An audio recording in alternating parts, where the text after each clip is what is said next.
Jadi ini apakah menjadi salah satu solusi juga supaya nggak kebanyakan yang datang cuma gara-gara gitu doang? Iya, iya. Jadi ya masalah buku itu sebenarnya berhubungan juga sih awal saya bikin konten. Kontennya sebenarnya kan konten stretching. Oke. Dan konten-konten ya simple, iseng juga di zaman pandemi. Dan memang aku tuh ada kebiasaan stretching, Dok. Karena dari dulu zaman taekwondo kan banyak stretching. Terus kebawa sampai gede, ya udah kita sering stretching. Dan ternyata dari konten-konten itu kok feedbacknya, tenggatnya bagus-bagus. Terus udah aku mutusin bikin buku dan yuk stretching itu kan intinya kan stretching simple, permasalahan dari atas sampai bawah. Jadi misalnya ada keluhan nyeri leher, itu gerakannya seperti apa, nyeri punggung, nyeri encok, nyeri lutut itu seperti apa gitu-gitu Dok kira-kira. Oke, penasaran deh. Kalau konten-konten itu awalnya memang sengaja pengen bikin nyontohin atau karena emang mau jadi content creator? Oke. Jujur kalau pertama sih murni bener-bener iseng. Oh gitu. Bener-bener iseng. Sebetulnya kalau aktif di Instagram tuh tahun 2016 ya. Tapi itu sebenarnya belum aktif Kayaknya bikin konten sendiri Dok. Masih awal-awal deh itu ya, kalau Itu 2016 awal. tuh Iya, dan Instagram itu tuh kan? ikut kayak ada e-health company gitu Dok zaman dulu. Jadi ngisi YouTube-nya I see. company-nya itu gitu. Terus dimulai malah pandemi. Jadi aku masuk PPDS spesialis itu kan 2020. Nah, Pas terus pandemi tuh pas ya? pandemi. Jadi baru masuk Februari, Maret udah diumumin WFH. Wah, ya Wow. udah lah pas WFH itu kok kan jadi waktu di PPDS pun juga kita nggak masuk full, seminggu paling 2 kali, 3 kali. Nah di saat itu kan jadi ya udah scroll kan, TikTok gini-gini. Nah aku memang seneng stretching, kebetulan tuh ngeliat banyak konten-konten di luar negeri. Ya di luar negeri, di US kan udah banyak Dok. Dari zaman dulu tuh bikin konten-konten stretching, konten latihan gitu. Nah di saat itu di Indonesia tuh belum ada sama sekali. Belum ada sama sekali, jadi makanya waktu itu wah oke deh, coba deh nggak ada salahnya bikin yang simple gitu. Terus kebetulan konten pertama bikin di TikTok itu FYP Dok. Wah. Di situ konten pertama FYP, tapi konten berikutnya nggak ada yang FYP. Beneran, nggak ada yang FYP. Yang penting orang udah dapat manfaatnya Dok. Pertama tuh FYP, wah langsung semangat kan, langsung kayak wah bisa nih udah mulai kayak wah bisa nih content creator nih. Habis itu sampai 10 tuh nggak ada yang FYP, mateng ini gimana. Tapi terus habis itu kayak aku mikir ya udahlah, kayaknya tapi ini di Indonesia belum ada.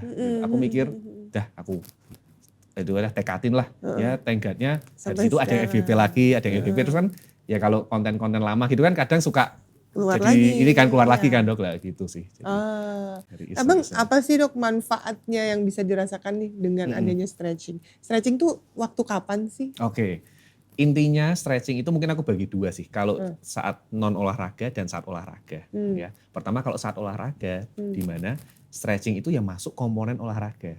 Ya, di mana orang harus kan komponen olahraga itu kan warming up, conditioning sama cooling down. Jadi warming up harus ada stretching, tapi itu dynamic stretching. Ya, jadi dynamic stretching itu seperti gerakan-gerakan yang kita kayak mengayunkan tangan pelan-pelan, tapi nggak boleh kita hentak-hentak. Kita pelan-pelan, itu dynamic stretching.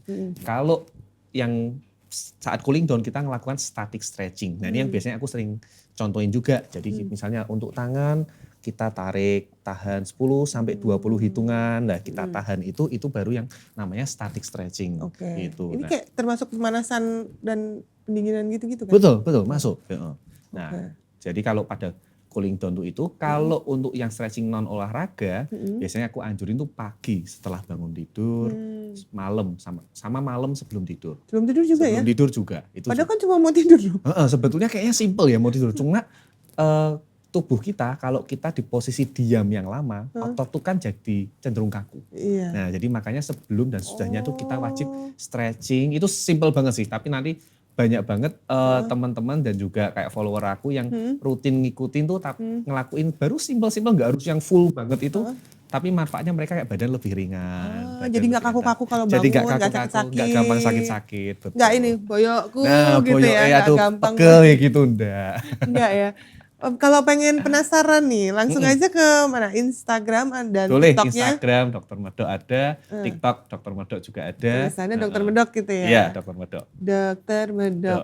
Disambung aja. Disambung, oke. Kalau dokter sendiri prakteknya di mana Dok? Prakteknya sekarang 2. Ada di Flex Free Muscular Rehabilitation Clinic itu di Belesa, Permata Hijau, sama di Brawijaya Antasari. Oke, jadi buat yang penasaran nih Lovely People, mau konsultasi mungkin kayak aduh pegel-pegel ya kan, aduh amit-amit cedera gitu ya. Karena aku sempat juga tuh jalanin fisioterapi gara-gara ankle. Oh oke. Dan membutuhkan sekali yang namanya rehabilitasi medis saat itu kan. Jadi benar-benar tahun 2024-2025 tuh kok jadi banyak banget orang yang ngebahas nih ya tentang itu. Iya. Makin banyak kan, betul. Betul. Gitu. Soalnya kalau cedera ankle gitu kan kalau nggak dibenerin betul-betul suka kambuh-kambuhan. Nah itu, jangan sampai kambuh lagi. Jangan sampai, betul. Oke, Dok, habis ini kita mau main games bareng. Boleh. Sebenarnya games ini gampang, cuma jawab yes or no aja. Karena sebenarnya nih saya ngambil dari fakta-fakta, Cek. Waduh. Dari cerita-cerita, ini tim aku sudah browsing katanya. Ya. Jadi kita mau menanyakan ini benar atau tidak. Gitu ya. Oke, yang pertama ini agak mencengangkan buat saya waktu saya baca. Kaget ya, Dok ya? Kaget sih. Jadi Dr. Hadrian Setiaji ini nyaris jadi salah satu korban tragedi Itaewon yang ada di Korea Selatan. Tahun 2022. Dan selamat dari tragedi tersebut di tahun 2022. Dok, serius kamu ada di situ? Beneran, Dok. Itu lagi malam Halloween itu? Iya, malam Halloween, beneran. Beneran di saat itu. Ya, jadi ceritanya. Gimana ceritanya? 2022 itu kan waktu masih PPDS. Kebetulan tuh aku sama teman-teman PPDS tuh ngikutin ada konferensi rehab di Korea. Kita presentasi poster dan lain-lain lah. Itu sebenarnya acara itu di Incheon. Ya. Kita tinggal memang di Seoul. Terus di hari terakhir seminar, kebetulan tuh pas hari Halloween. Terus kita tuh ya habis seminar jalan-jalan lah. Pertama belum tahu mau kemana. Terus sama aku lihat-lihat, teman-teman lihat-lihat, mau nyoba ke Itaewon. Biasanya tuh kan di sana Halloween tuh kostumnya lucu-lucu, keren-keren gitu. Terus ya udahlah, ya udah iseng seru-seruan gitu ya. Seru-seruan ke sana, bener-bener cuma lihat ke sana. Tapi memang agak anehnya ya. Mungkin itu juga Halloween pertama setelah pandemi. Iya sih. Begitu turun subway, ramenya minta ampun, Dok. Memang udah full ramenya banget. Minta ampun. Aku sempat story, sempat bikin video juga sih pada itu. Tuh serame apa tuh, wah rame banget parah. Mungkin bisa ditayangin ya nanti ya, cari nanti videonya kita liatin ya. Jadi rame banget, naik pun rame. Terus nah udah naik, ke sana tuh udah kok aneh ya. Tapi ya udahlah, kita udah sampai sana mutusin nyari resto buat makan. Nah, kita sampai sana tuh mungkin jam 8. Aduh.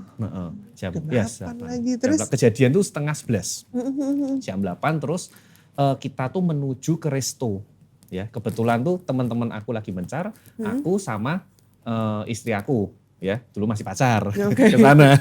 Nah, terus kita itu masuk ke lewat gangnya ini, gang kejadian. Jadi gangnya tuh memang sempit banget, naik. Emang nanjak sih modelnya. Bener, jadi di situ tuh rame banget. Itu juga udah desek-desekan. Desek-desekan banget memang. Terus akhirnya tuh kita sampai hampir gak bisa gerak. Terus hampir 30 menit tuh akhirnya kayak kita tuh berusaha cari jalan, akhirnya bisa lolos. Itu kayak jujur tenggat banget bisa lolos. Tapi gak jadi masuk ke daerah Itaewon ya? Nah, karena kan dia modelnya kayak naik gini, terus ini buntu sini kan, terus jalan gini. Jadi waktu naik gini, terus ternyata pertigaan, Dok. Iya, pertigaan, sini ada buntu nih. Ada buntu, terus kan sini pertigaan tuh nyambung ke jalan-jalan kecil. Nah, ternyata tempat makannya tuh misalnya di sini. Nah, setelah lihat mapnya tuh ya nggak harus lewat ini, bisa lewat sini muter bisa. Ya udah kita akhirnya tetap ke sana. Terus waktu ke sana tuh ya udah kita kan sambil nge-record, memang rame banget, kostumnya banyak banget. Nah, udah kita makan bentar, setelah makan berarti makan tuh jam 9:30, hampir jam 10 lah. Itu udah makin rame. Aduh, makin parah ramenya lah. Terus ya udahlah kita mutusin, udahlah. Awalnya mau jalan-jalan kayak enggak dah, pindah-pindah lah. Pindah, kita akhirnya keluar. Subway-nya pun kita lewat subway juga lebih rame lagi, mau pulang aja susah. Udah kita pindah, aku ingat waktu itu kita pindah nongkrong di Han River. Nongkrong di situ lah, nyantai-nyantai di situ. Tiba-tiba dari nongkrong tuh sudah hampir jam 11. Temen aku, terus adiknya istri aku juga WA kayak tanya, loh kok kamu gak apa-apa gini-gini? Hah, kenapa emangnya gitu? Gak apa-apa gitu. Terus habis itu langsung dikirimin berita-berita itu lagi pada RJP gitu.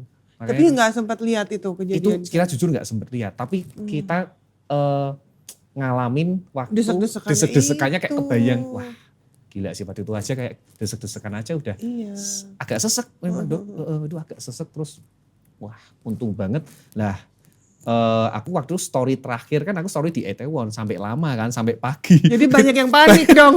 Banyak yang panik. Padahal langsung dok masih aman gitu. Oh iya ya udah harus aku bikin klarifikasi aman gitu. Aduh itu kayak tapi banget. Bener sih itu 2 minggu sebelumnya kan sempat ke situ. Oh seperti itu juga dokter ya? Oke. Makan di resto yang terkenal lah di K-drama itu kan. Oke. Oh. Tapi ngerasain juga memang jalannya tuh curam banget. Yeah. Jadi kebayang kalau orang emang desek-desekan nggak tahu yang di bawah ada apa tuh nggak kelihatan. Bener. Jadi kasihan banget kan yang akhirnya kejadian. Itu aja aku masih ingat kok waktu desek-desekan tuh ada anak kecil kan. Ya anak kecil kok kedesek.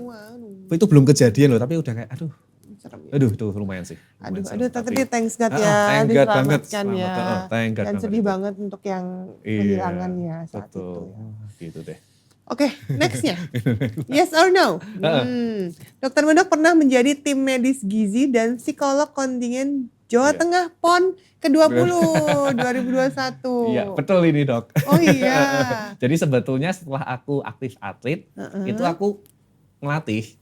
Jadi ngelatih untuk tim PON-nya, karena aku dulu Jawa Tengah, jadi tim PON Jawa Tengah dari 2016 sampai yaitu sebenarnya 2024 kemarin juga. Cuma kemarin juga.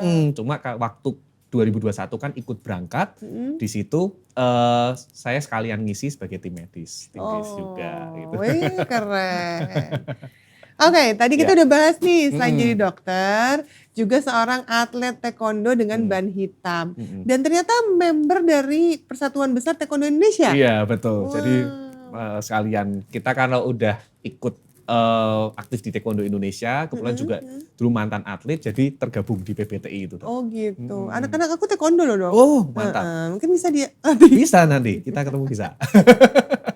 Oke. Dokter Adrian nih awalnya kan bikin kontennya tuh nyoba-nyoba aja. Yes. Ternyata jadi solusi untuk masalah banyak orang. Ini bener banget, murni iseng. Tapi ya thank God-nya ternyata bisa manfaat. Bermanfaat. Ada rencana mau bikin konten apa lagi nih Dok ke depannya? Ada ya? Banyak kok.